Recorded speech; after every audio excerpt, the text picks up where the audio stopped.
What up? What up? Welcome into another episode of Profit Picks. If you are new, we do always start the show by being transparent. And yesterday was a good day for me. I did a little bit too much in college basketball. I added on a play, ended up being a loser. So I was 2-2 in college. And I forgot to turn one of my lights on here. I'll do that in a second. Um, NBA though, we're getting hot. We're heating up. 4-1 night in the association. The one loser, sadly, was the best bet on this show, but a profitable night nonetheless. So we'll try to keep that going here today. Veno, it's been a little bit since I've seen you. How have you been? How's the NBA been treating you? And that's black, right? This is black, buddy. Yep. So first black answer wins. Yeah, yesterday, I was one Herb Jones free throw away from a 7-0 yesterday. We had 6-0 in college who missed the Pelicans Pacers total by half a point, 237.5. Game landed 237. Like I say, Herb Jones missed a free throw with about 40 seconds left. And Pelicans missed a lot of shots down the last 2.5 minutes or so, but we won't complain because 6-0 in college is still 6-0 in college. We'll take it. The NBA, though, Skee, since the break has not been good for me. I can't say that it's been good. And so we're looking to reverse that here. A couple of things on tap tonight that hopefully, since you're hot, that maybe we agree on so I can get to the rack with a little bit of confidence here because it's been that layoff kind of shook things off. I was pretty good heading into that thing, but since then it has not been a good NBA. But like I say, college went right through the board yesterday pretty easily. Hey, Rob, they're giving me a hard time in the chat, and rightfully so. I'm glad to hear about the college, though, but rightfully so, they're giving me a hard time. And I messed up. I'm so late that I can't even see the first comments for the show. I don't know who's first with the color guesses for black. I got a text message that said it was comments coming in before the show started, and the first comment I see here is 10:32. So I guess this is my fault today. I'm trying to think how I can make this right here, Rob. How can I make this right? I don't know. I think about it. How about this? I know we don't get the shirt color today, but for every 100 likes that we get during the show, how about this? I'll give out $25. So 25, we get 100 every time easily. I know that's gonna happen. That'll be, if you guys in the chat tell me who got the shirt color guess correct, I'll give it to that person. I know my girl Casey was looking at oh, they're popping up now, Rob. All right. Okay. I don't have to do it. My bad. All right. The first comment here is at 8:58 a.m. They're ready for this show. And he got it. Did you have this shirt on earlier? 8:58 a.m. He put this in the chat. That's a great call because I wasn't on a show earlier. This is the first show I've done today. So prolific. Nice job. Don't even have to get to the rest of the guesses. The first comment. Prolific must be in your closet over there. And I think Prolific already won one before. He did win, matter of fact. He won the last time you were on. So shout out to Prolific. You get lunch again today. And just so you guys know, I didn't get to tell you guys yesterday. So I want to let it known instead of just doing it today. So tomorrow, Rob will be available. He's going to come in. And Munaf was so kind. He said, even though he won last week, he said, let's just put double on it and give it to somebody next week. So tomorrow, we're going to have $50 to the winner of the shirt color guess correct. And usually when we do like that, I like for it to be to a member. So you know what I'm going to do? I'm going to add $25 more. So whoever gets it right tomorrow will get $75. But it has to be a member. So make sure you guys are in the chat early tomorrow. Members, make sure you get in and get your guesses correct. And somebody will get $75 for the day tomorrow. And shout out to Prolific. He gets paid his $25 for lunch with his correct guess today. Check that shirt color list, guys. It's on there for you. I'm not even gonna shout it out again. I feel like we've been on this show so long. The members they watch, they know the colors that you have, Rob. I don't got to Brown. put the list out there again. Who the hell's guessing Brown? I'll make that clear right now. I don't even own Brown, so if you're thinking about guessing Brown, don't do it. But I gotta give him. I can't give him too much crap because it did look a little bit brown on the picture he sent me on his screen. So. That thing was funny. Yeah, I remember. Whatever color he had. Brown. I admit it looked brown. Prolific, remind everybody to hit the like button. That does help out the show. Appreciate that. Let's see a couple more comments that are not shirt comments. Mitch asking if anybody's betting MLB preseason. Not over here, at least. Nathan says, thanks to Skee and J Money, catch the 4-leg spread and 4-leg money line. Nice work on that. Always love to hear that. Let's see. Daniel think he's liking the Heat today. Let me try to skim through some of these comments because we have a lot of them. Do we hear the Jeopardy song? Saturated says, I call it 1039 on Kyle's show. A lot of comments coming in giving me hell for how long we're late today, and rightfully so. Like I said, Nathan says fashionably late. Brandon says that boy Luca. It says Skee 2-0 on Kyle's show yesterday. Dallas and Denver did have a nice showing in the association. I think we can get to it, Rob. Let's get to it. A lot of comments coming in, but once again, it's because, and here we go, 11 minutes is crazy. My bad, you guys. I'm sorry. But we'll get to action. And we got, I think, 7 or 8 NBA games today. So, like Broly says, let's make bread today, and we'll go in rotation order per usual. So first game up is 5:35, 5:36, and I like a lot today, bro. I'm firing. When I start seeing the board clear like how I am right now, I'm not hesitant. Milwaukee and Charlotte. This game opened up Milwaukee minus 11.5. We now see them 12-point favorites, and total open 218.5 is down to 217.5. For the injury report, just refresh one time. Mark Williams and LaMelo remain out for the Charlotte team. For the Bucks, you have Giannis probable. So is Beauchamp, and Jackson is game time. Middleton out. So for me, Rob, this one was pretty simple. These teams did just play. We saw Milwaukee beat the hell out of the Hornets, and they're playing again in a very short period of time. Only way for me to play this game in a situation like that. I know the Bucks have been playing good, but so have the Hornets outside of that showing. So I think they have enough to respond and keep this one respectable at the house. I lean towards them plus 12, but more than that, I like the under. Neither team is playing with pace post All-Star. You have the number 1 and number 5 defensive rated team in that same span. I mean, Hornets have gone under 6 in a row. Bucks have gone under 6 of their last 7. I don't know why we see anything different than that today. And if you know, this total was a little bit higher last time they just played. Bookmakers putting it at 217.5 for a reason. So I like the under in this game. How you feel about it, Mr. Veno?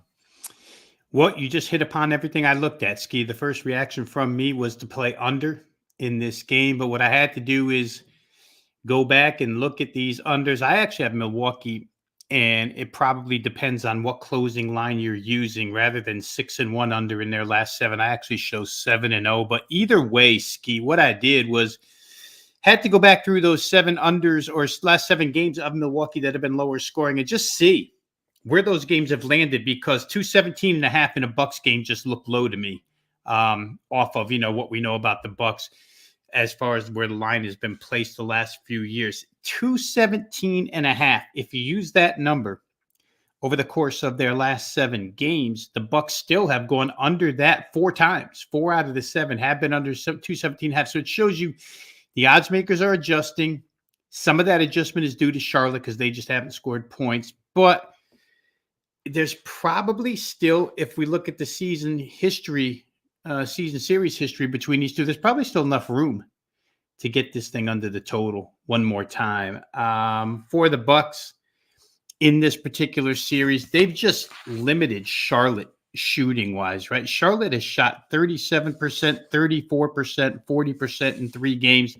Hasn't been good. Bucks have dominated almost every category. There's back-to-backs for each team. I think tomorrow for Milwaukee. Milwaukee's a unique situation here. It's a 2-game road trip in their back-to-back games. Going to travel to Chicago tomorrow and then go right back home. For Charlotte, it's a little different. It's their first home game off of 4 roads. And then after tonight, they travel and go back-to-back with Philadelphia. So it just seemed odd. 4 road games, a home game, play the game, get on a plane, go up the Atlantic Seaboard to Philadelphia. Kind of a weird scheduling spot for Charlotte. I think under is probably the way. If you're looking at the Bucks to win this game by some sort of margin because the line is 12.5, then you have to believe that maybe Doc Rivers will manage the minutes accordingly, knowing that he's got the Bulls tomorrow night. And if that's the case, I think under becomes even more of a play. So, yeah, I think at 217.5, that's the way I looked at it. I didn't really look at it from a side perspective, even though Milwaukee has drilled them 3 straight times. Did they beat them by 30 plus all 3? I think that's the way it's been. But I would say under 217.5 is the way I lean mostly. Yeah, tomorrow, he's been around for a while because he says Veno on an under. Yeah, if he likes an under, it's for a good reason there. Guys asking about Hornets team total under. I think they'll play good defense too. So I want everybody to be included in this game. So Saturated says, who's drilling who? You know what's Saturated? Earlier in the show, I said the word rack, and as soon as it came out of my mouth, I'm like, they're going to hit me with that one too. I got to be so careful, Skee. It's unbelievable. And Booker's giving you a strike too. He said, Glenn. Yeah, I should pay a fine for that. All right, let's keep going down the list. We both think this one is an under game. 537, 538. Utah and Orlando. This one opened up Magic -5. You now see them as a 6.5 point favorite. Total open 220. Up 5 points, 225. Injury report. Paolo is game time. Isaac is out. For the Jazz, looks like Kessler is game time. Porter is out. This one I was trying to get to the window with here, Rob. I really was. The Jazz have just been so terrible. Like, I don't know what happened. They were playing good for a stretch, and they've fallen off of a cliff. I think they've covered one of their last 7 games. For the Magic, for as much as I give them shit for not being able to shoot, they still have been very good as a home favorite. They've covered 11 out of 14 games. So, and they've covered 10 of their last 14 games in general. So they're playing good basketball. They beat the hell out of the Nets, even when Banchero didn't play the last game. So I don't see why we look any other way besides the Magic today. It's just one of those games that felt a little bit too easy. I don't like when I feel like I'm, they're begging me to come in and take this side. But I would only play the Magic here. How do you feel about it? Yeah, I got there about an hour ago, Skee, when I saw that Banchero went through shoot around this morning. That's kind of what was holding me back. But you know how I am with the Magic. If I think that they can dominate across the front line, if I don't think the other team has enough size to contend, then I'm going to play Magic. I know they don't shoot well. It seems like every time you and I talk about the Magic, I bring up the front line positives, and then you quickly remind me that they don't shoot from beyond the arc really well. So that's their weakness, but their strength matches up really good here. If Banchero plays and Kessler doesn't, it's even more of an advantage for this Orlando team when you can bring Jonathan Isaac off the bench and you have the 2 Wagners and you have Wendell Carter Jr. and the other side's playing John Collins at center. It's just not good as far as a matchup is concerned. And then add to it, I'm totally with you on the state of the Utah Jazz currently. Not only don't they play any defense, but they seem to have lost a little bit of offense. I know they picked up about 124 points the other night, but prior to that, the offense had gone south a little bit for them. Or it was 128 2 games ago, and then back to 97 against the Hawks. That's what it was. The Hawks shut them down the other night. So I don't like the way their offense is going, and that's the only thing you can like about Utah is their offense. Defensively, they just don't show. So for me, the price range was right. As soon as I saw Banchero went through shoot around, I think he's going to play. We're seeing 6.5s pop up all over the place now. I got in at 6, but I do like the Magic in this game. Again, it's a team that's still playing with a purpose simply because the playoff standings, where they are concerned, they sit number 8 right now. but only half a game behind Philadelphia for a real true playoff spot, not a play-in game, but a playoff spot. So you got to win these types of games. And we're seeing teams across the NBA right now take these last 25 a little more serious than they did to start the season. Any reason? I mean, they're in the chat asking Magic first half, and maybe this is the reason why everybody's asking. Jazz 1-9 their last 10 first halves. Magic 5-0. So any reason not to shorten up this game in this one? Any reason to like the full game for you? Well, I wouldn't argue off of shortening it up, but I think that they can certainly extend margin here in this game. Orlando's not a team that's shown a lot of let up. Real quick here, just let me check, Skee. I don't think it's a back-to-back situation for the Magic. It's not. They don't play for 3 more days after this, so no reason to really pull guys if you're ahead. Maybe Banchero, if he's a little bit injured, they would pull. But no, I wouldn't argue off of it, but I would stick by full game for sure. All right. And Boofer in agreement that Utah is a first half fade right now. So I'll think about this one a little bit longer. Sorry, excuse me. Maybe I'll get there with either first half or full game, but I would only look towards the Magic. Only the Magic for me. Next game up, we have 539, 540. Golden State and New York opened up Warriors -3. They're a 4.5-point favorite now. Total open 224. Down to 222. Injury report: Santos and Wiggins out for the Warriors. For the Knicks, continue to be without Mitchell Robinson, Julius Randle, OG Anunoby. You have Brunson, game time decision again. Washington also game time. So for me, Rob, it's just I don't like really anything I'm seeing from this Knicks team lately. Ever since they lost OG, the defense has started to OG and Robinson, I guess, but that defense just doesn't look the same. If we look at post All-Star specifically, 25th defensive rated team. So they're not, getting stops. And you're missing Brunson, you're missing a hell of a lot of points, missing Randall. What is there to like about this Knicks team? It makes sense why they've only covered 1 of their last 10 games. Meanwhile, Warriors are the complete opposite. They're playing really good basketball, covered 9 of their last 11. Top 10 defensive and rebounding team post All-Star. They are on the front end of a back-to-back, but I'm not worried about it. I think they've covered 9 out of 12 in that scenario.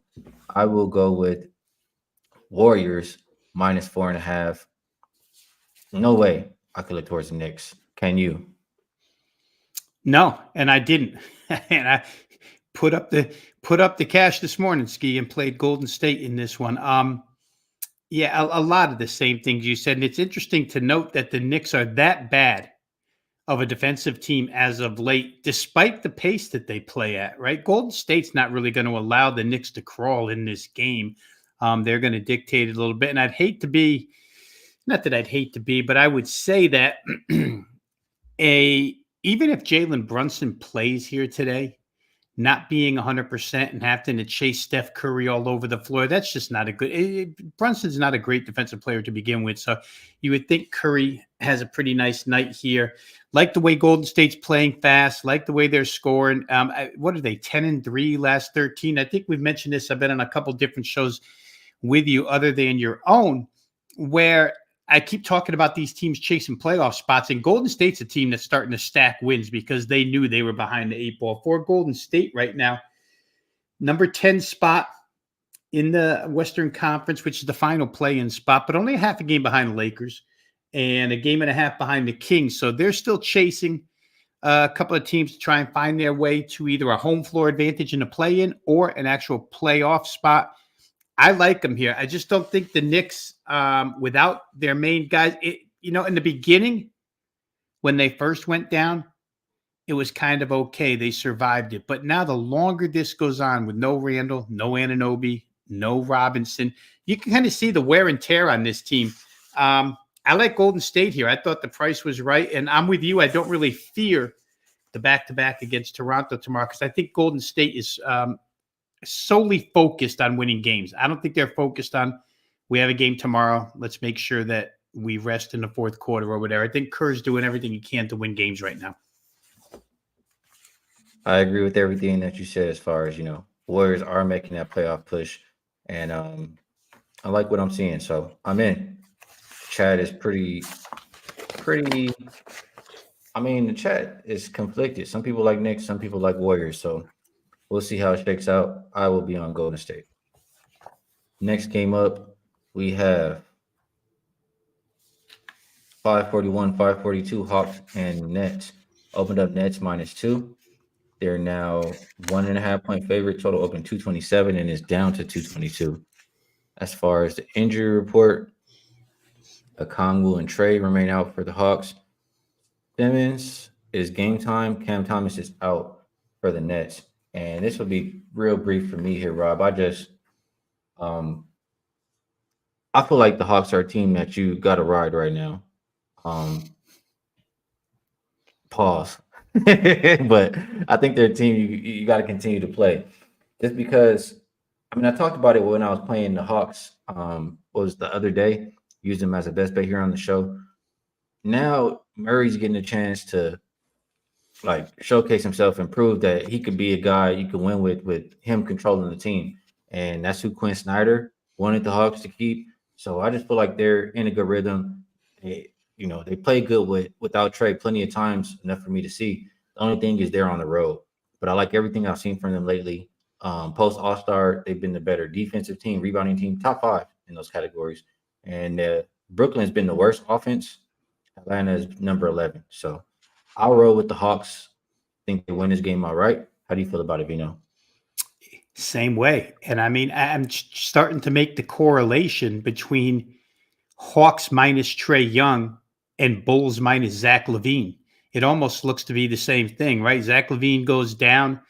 DeRozan takes over. Kobe White gets in there to get a lot of playing time. And the Bulls have been a better team for it since. And DeJounte Murray, and even though he was on the Spurs, Skee, we remember when he was the lead guy on the Spurs, they could win some games with him. And he was putting up some incredible numbers as the point for them. So I like that. I like the way the lineup's going right now.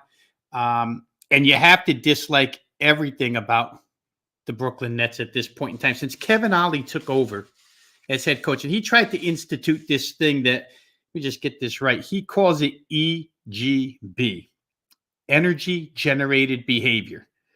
What it hasn't generated is any points, because Brooklyn, you talked about them being poor on offense, but 81 points, 86 points, 93 points in 3 of their last 4. And the totals have been so low. I almost brought myself to playing under here as well, except that they took so many points off of it already from the opener, 227 down to 222, although it could still go below 222 because Brooklyn's last 4 games with Ali as head coach are between 189 and 204, all really low scoring games. He has decided to try and play defenders rather than offensive guys. There's times on the floor where there's 3 guys that can't shoot whatsoever. If Ben Simmons doesn't play tonight, Skee, everything you said about the Hawks' increase in rebounding goes up a notch. I just can't see why they're an under. Well, I guess you can understand why they're an underdog, because they just shape it off of power ratings, and Atlanta hasn't been a good road team or a good team against the spread all season long. But maybe now's the time that pendulum swings back and Atlanta starts to cover. I like that side. I wouldn't even bother with the 1.5 to tell you the truth. I'd probably just play money line Hawks. I agree with a lot of what you said. Nucky, I agree with you too. He says, y'all are wild if you guys think the Hawks are better without Trey. And Chris Lawrence, I did notice this, but Veno answered it for me. He says, you're going to have to answer your own question, Skee. Then why are the Nets favorite? One of those only way they'll take money type of line. I just agree with Veno that for years now, the Hawks have not been a good road team. But like he explained, I just think it's a little bit different right now. So we shall see. And let's see. There was one other comment, but I can't find it right now. So we'll keep on moving down the list. Real quick, let me just add this. Where Atlanta's concerned, I thought it was kind of crazy. They stay in New York City for 6 days, back-to-backs with Brooklyn and then the Knicks. So they're going to be in that party house for 6 days, you might want to get them today rather than, I mean, all these games are spaced. It's 3 over 6 days. It's not like any are back to back, but it is interesting that Atlanta is going to be in Brooklyn and in Manhattan for the next 6 days. Great call out. Great point. I want to talk out this next game with you. This is the other one I was struggling to get to the window with. That I did like though. So 543, 544. OKC and San Antonio opened up Thunder minus 11. Hasn't really moved. Total open 237.5, and it looks like 238. Injury report. Nobody on there for the Thunder. For the Spurs, Morris is out. So for me, I mean, OKC has been damn good. They've had I think 6 straight wins or 6 straight covers. I think they've had 6 straight blowouts. Really, it's kind of how I'm feeling about OKC. So I don't really care about the minus 11. I don't really care to see them. And they do they're the number 1 3-point shooting team in the league. They're number 11 defending the 3, so shoot and defend well to create separation. Spurs dead last shooting the 3, 3rd worst defending it. Like, I see plenty of ways that the Thunder can win this game by margin. So it's the only way I can look. I just always hesitate when I see these double-digit spreads, especially on the road. And I have a feeling like I don't like running to the window early when I feel like everybody's going to bet that team. That's just how I do, how I am. I don't mind betting it at the end of the day if everybody's on it. But for some reason, maybe it's superstitious. I struggle with that. So leaning OKC here. How do you feel about it, Rob? Well, they've beaten them twice already by 36 and 26. To add to your point about 6 straight double-digit wins by the Thunder. I mean, it's crazy, Skee. Those 3 teams are all in the same division, and they're 1, 2, 3 in the Western Conference seedings: Minnesota, Oklahoma City, and Denver. And they're all playing their behinds off right now. From a straight-up perspective, Minnesota 8-2 last 10. Thunder 8-2 last 10, Nuggets 7-3 last 10. Everybody's playing hard to try and get that number 1 seed. OKC's only a half a game out. So again, this is a team that really, I'm trying to think. I don't remember ever coming on a show this year and saying, I think it's a letdown spot for the Thunder. They just don't seem to let down. They've got a deep rotation. They give you 48 minutes every night. But I'll add this. If you want to be pushed over the top to Oklahoma City, San Antonio now comes off of that rodeo trip. 9 straight games on the road. You know how we feel about first game back home, but their first game back home since February the 7th. This is the 29th. They haven't been on this floor for 22 days. That rodeo road trip, yeah. Rodeo road trip. And so you would think that you want to fade them first night back for sure. They played on the 27th, so they had 1 day to travel from Minnesota back home and then get back on the floor against a team that's absolutely lit them up twice already and a team that's playing hard. I also looked and preferred to play OKC's team total over 124, which I did. San Antonio defensively, obviously fatigued at the end of that road trip, but not good to begin with. And I don't know, after what I've seen in 2 meetings between these 2 teams so far this season, I think Oklahoma City scored 140 against them. And as I talk, I'm trying to look up the other one here when they won big. They scored 140 and 123, wins by 36 and 26. So I like over 124 as far as Oklahoma City team total is concerned, but I do think Oklahoma City minus the points probably right as well. Yeah, I might have to just get there with the Thunder. I do think they're the right side. UCapper with some stats here. He says, just a heads up, Spurs are 13-3 to the under in the first game home off a rodeo road trip. Appreciate you shouting that out. And they've gone under 6 straight home games. They've gone under 12 of the last 15 games. So UCapper may be pointing us here towards an under. The pace definitely would scare me, but you said they were scoring in the 240s the last couple times they were playing, right? Who's that? Thunder and and Oklahoma City scored 140 against them and 123 in the other game. They won by 36 and 26. I think it was 140 to 114 and 123 to 97 or 87.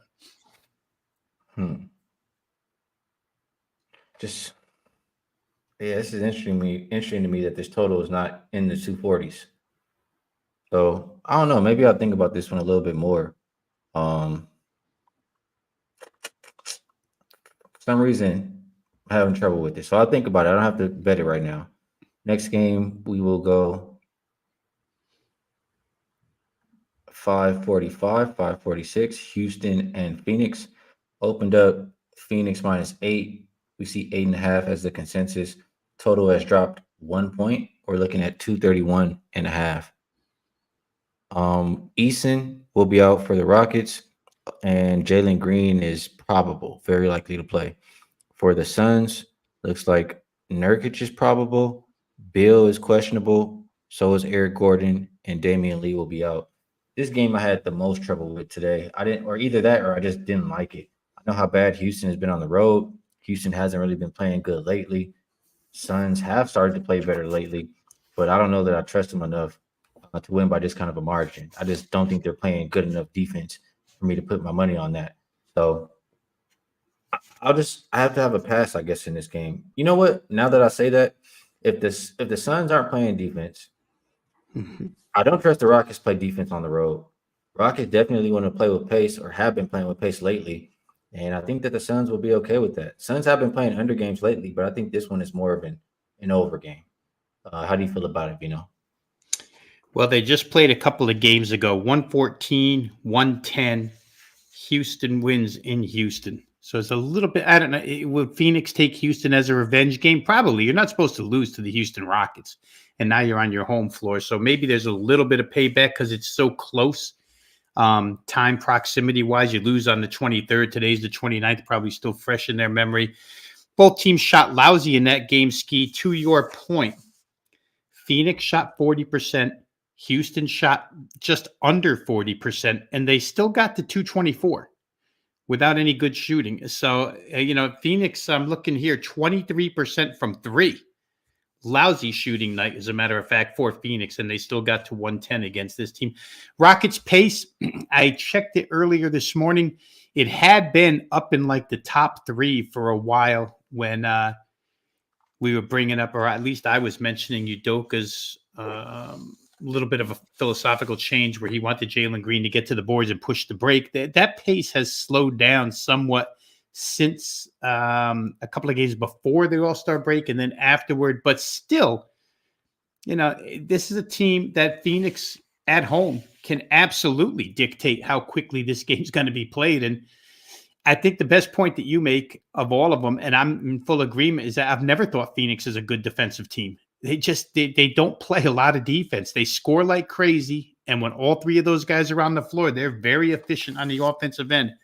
But none of them defend, honestly. Booker defends when, if it's in crunch time and they have to. But other than that, not a good defensive team. So I could probably be talked into something, whether it be Phoenix's team total over. The fact that they got to 110 against Houston shooting as poorly as they did, and now it's only 120. I mean, if they make a couple of threes, they're going to get more than 120. So maybe that's the way I'll look. Again, I haven't played yet, but I might be talking myself into Phoenix team total over here.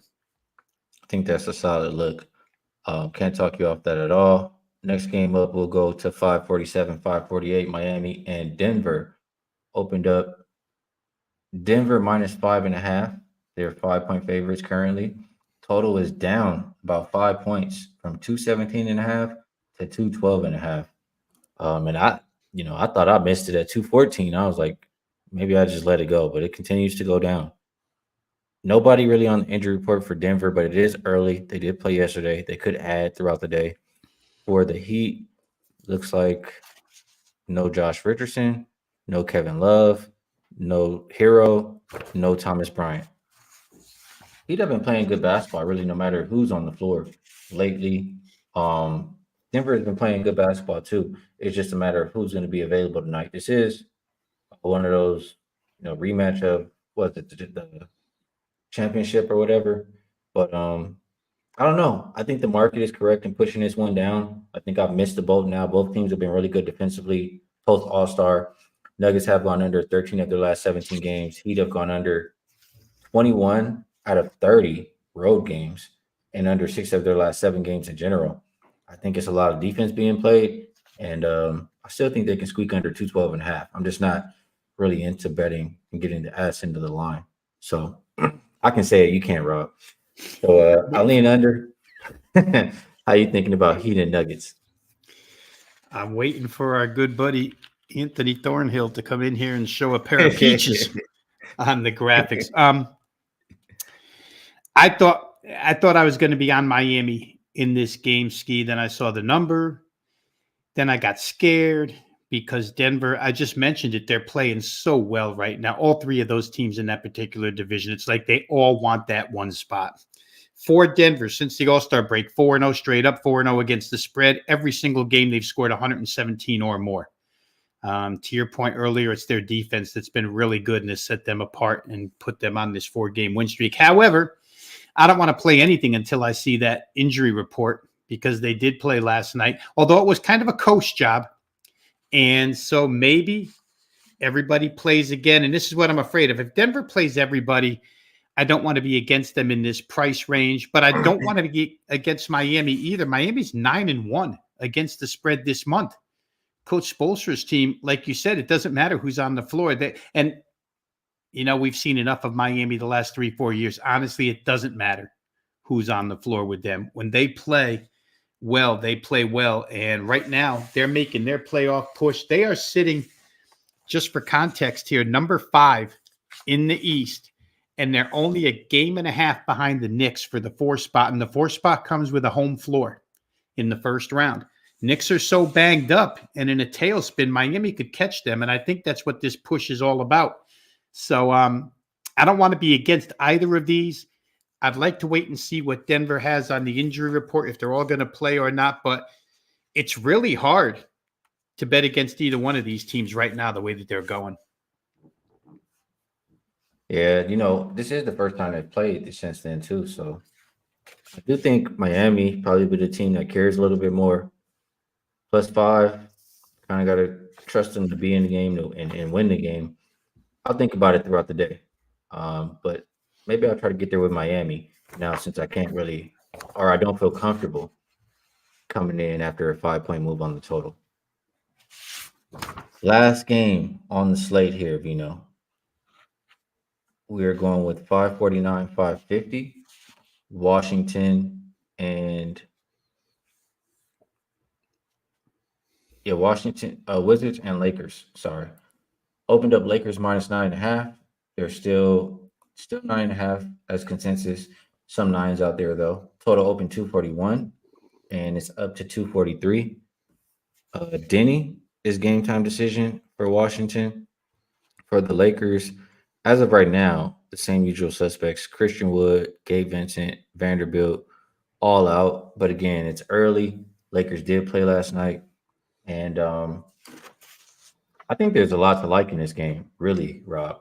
For one, I'll start with this. The Lakers, they had to come back from down 20 last night. Mm-hmm. I mean, it takes a hell of a lot of energy to come all the way back and win a game like that. So that's already one negative for them in my mind. I don't even have my note sheet. I should have my note sheet. Already one negative for them in my mind. Lakers have been a team all season long who is not good on the second of a back-to-back. To put numbers to it, I think they are either 3-8. So expending all that energy in a row that you're already not good in on a back-to-back. And then this is the role that the Wizards have, been great all season long. Last couple haven't been that good, but 18, 10, and 2 as a road dog is what I have. And I do think this is a game that the Wizards, care about quite a bit, or at least one person cares about. And that's the main person I want to trust over there. That's Kyle Kuzma. Going up against his old team in the Lakers, where he usually has success. And also Kyle Kuzma versus Dinwiddie. They got a little bit of beef going on. There's been a lot of stuff being said between those two. So I do think the Wizards and Kyle Kuzma specifically come to play. I like the Wizards plus 9.5 points. I don't want to hear nobody say I'd never bet against the Lakers. All right. Got the Wizards plus 9.5. And then Kuzma, I like him over 21.5, moved up to 22.5 points. I like that. And I also like his points and rebounds at 30.5. he's cleared, I want to say, both his points and rebounds 4 of his last 5 games. And just looking at the last few times versus the Lakers, I'm pretty sure he's cleared that points plus rebounds number. Might have gotten hooked on 22.5 once versus the Lakers, but I think it's a Kuzma night. I think it's a Wizards night. How do you feel about it? Well, I shortened it up to the Wizards as well. And I just shortened it up to their team total, which was 116.5. And then I had to get myself there because Washington has not scored over 116.5 in a little while now. But then when I looked at it real close, you have to consider the opposition in those games. You're playing Cleveland, Oklahoma City, Denver, and New Orleans, 4 really good defensive teams, unlike the Lakers. And if the Lakers do choose to sit anybody tonight, it probably just helps Washington as far as point scoring is concerned. So I thought 116.5 might be a good look. Then I looked, just as you did, to the Lakers back-to-back situations. And in back-to-back situations this year, they're giving up 121 a game. So not only did they have to come back last night from 20 points down, Skee, they had to do it in 1 quarter within 12 minutes because they were getting destroyed after 3. That does take a ton out of you. To come right back tonight and play with that same kind of intensity as you would play against the Clippers with, I think is doubtful. The problem for me with Washington, of course, is the fact that they just don't stop anybody. It's 5 straight games now, allowing over 50% field goal percentage. So maybe you could look to full game over. But I would, to me, the more positive angle here is the Wizards. And that's the way I went about it. Wizards over 116.5. They're more than capable of getting there against a bad defense. And honestly, I don't think LA is going to play a lot of defense here. I think that if they, I'm not going to say they don't want the game. Obviously, they want the game. But I think to get the game, they would just figure they can go out and outscore this side. So Wizards plus points. I wouldn't talk anybody off of that either. But I'm going to stick to just playing their team total over 116.5. Yeah, Lakers aren't playing defense. I mean, Lakers the 3rd worst defensive rated team post All-Star, and you guys know how I feel. You can't be lame if you can't, get stops. They did get some stops last night.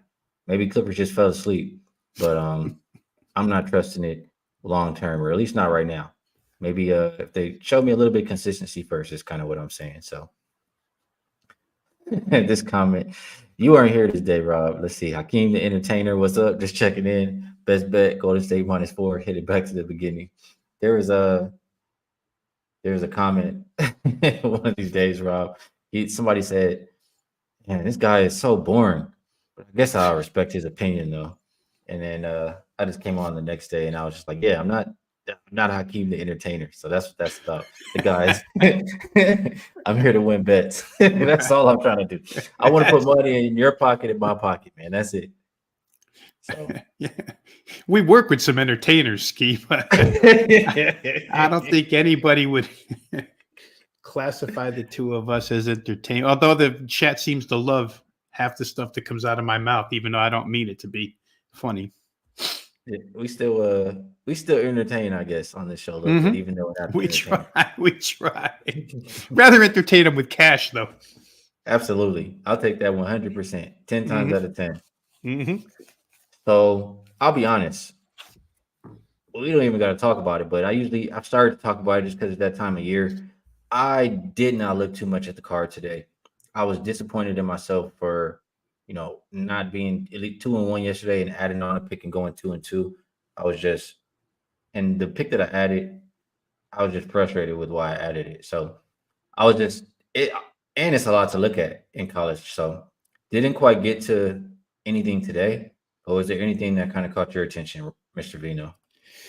When we come on Thursday, Skee, we do know it's a lot of low major action here, a lot of out west stuff. So plenty of people don't follow it. I'll say this, just as from a power conference standpoint, I've been on this little crusade with Ohio State overs because they switched head coaches. Now, 2 of their 3 games have not gone over. One time we won. The other 2 times, the game against Michigan State on Sunday was just so poor as far as shooting is concerned.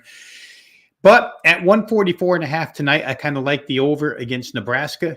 Nebraska's a high-scoring team for Fred Hoiberg on the road. They lose a little bit of defense, and I think Ohio State can't help but shoot better than they did against Michigan State. So that's one from the big school perspective that I looked at.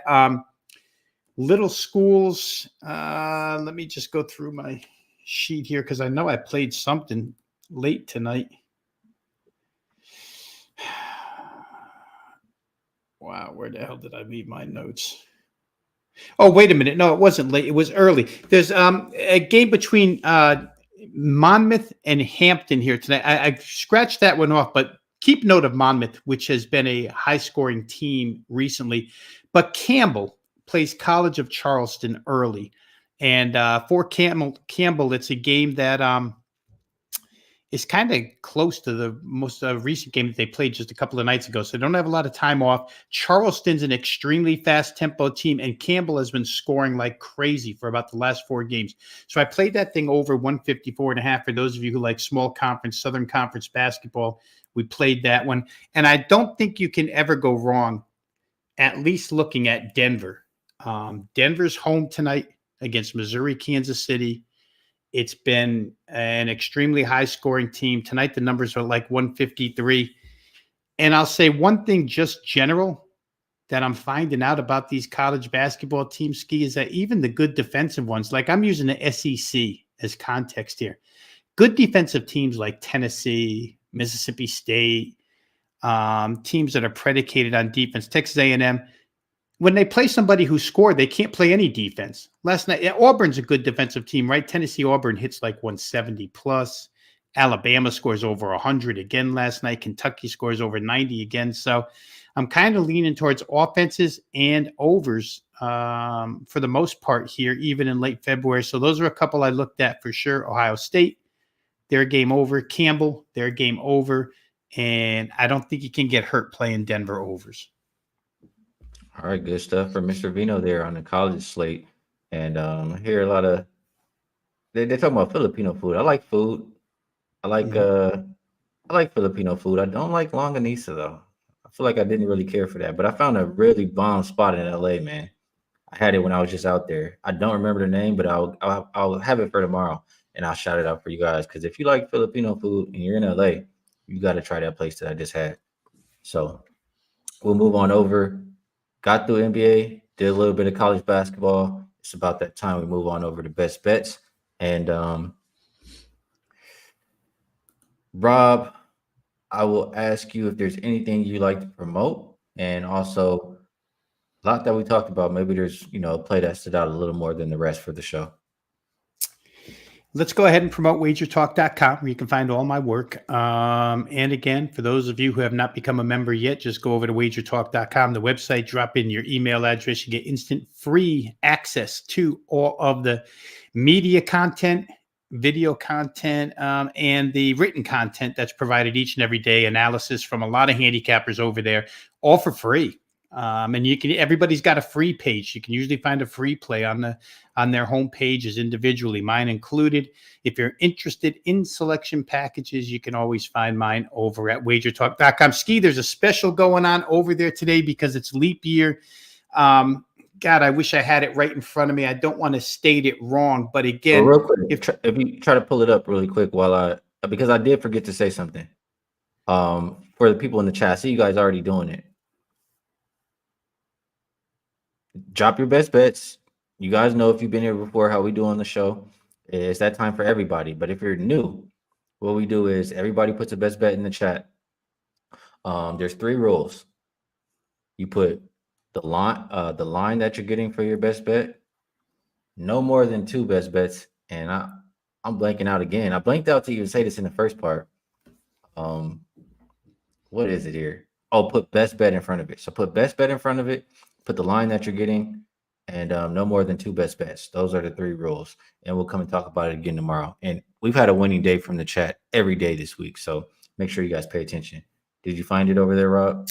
I did. In fact, they're saying for 29 hours. I don't know exactly what time this started, Skee, but assume that a few hours have been knocked off. Now, for the next 29 hours, if you use the promo code LEAP29, because it's leap year and it's the 29th, Leap 29, you'll get 29% off any package that you purchase over there. So if you're looking to try something, I mean, you can almost knock 30% off here today. And there's big March Madness Bonanza specials going on. You can save a lot of money. on selection packages over there at wagertalk.com and get the entire tournament. In fact, every tournament postseason wise. So once again, wagertalk.com. And let's get to the best bet here, Skee, because that's what folks are looking for. And, I've got a choice of 3 that I really like here. So I'm just going to leave it with Golden State. I don't like the way the Knicks are going right now. I do like the focus that Golden State has shown. And I like the fact that when Steve Kerr went back to starting Draymond at center and using that pace type lineup, that they become much better. It's a difficult matchup for Hartenstein on the defensive end to have to run the floor constantly, and he's been a little bit banged up. Jalen Brunson's been a little bit banged up. So I thought 4.5 was a pretty reasonable price. Give me Golden State minus the points here tonight against the Knicks. I like it, and I am on that same side as well. It won't be my best bet for the show, but I'm with you 100%. A couple of people in the chat. Let's shout out some of these best bets coming in tomorrow. Likes the Suns -8. Delbert Royce likes Golden State and Magic moneyline parlay. JB going with the Magic. So is JT. Sorry, excuse me there. Mark going with the Magic. A lot of love for the Magic. Mm-hmm. Also liking those Heat. Let's see what else we can get here. A little college action.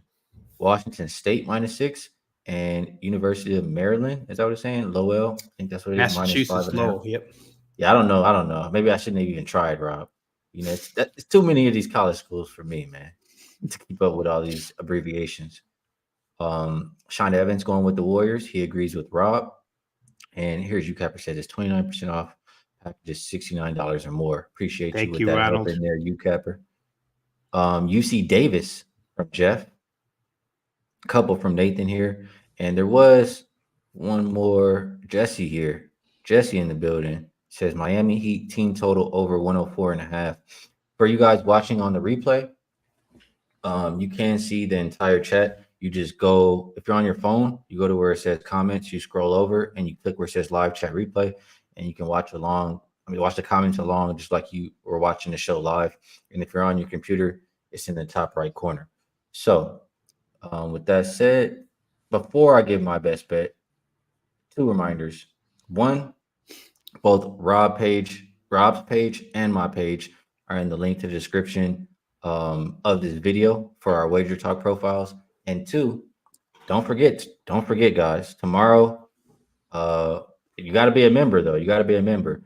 But $75 to whoever gets Rob's shirt color correct. 25 from that he put in there, and it's usually 25, and I just added another 25. So $75 to the first member that gets Rob's shirt color correct for tomorrow's show. And my best bet, it's only right that I go with this. I mean, it's a time for me to go against my team. It's a team that we've been making money with. A lot of reasons to like them. We're going with the Wizards. You're a wizard, Harry. Wizards plus 9.5 in my pocket for the best bet for the show. And like I always say, got the best chat in the game here. A lot of great information, cappers, a lot of great people just in general, and we have a good time. So appreciate y'all 1,000%. If you enjoyed the show, hit the like button for me on the way out.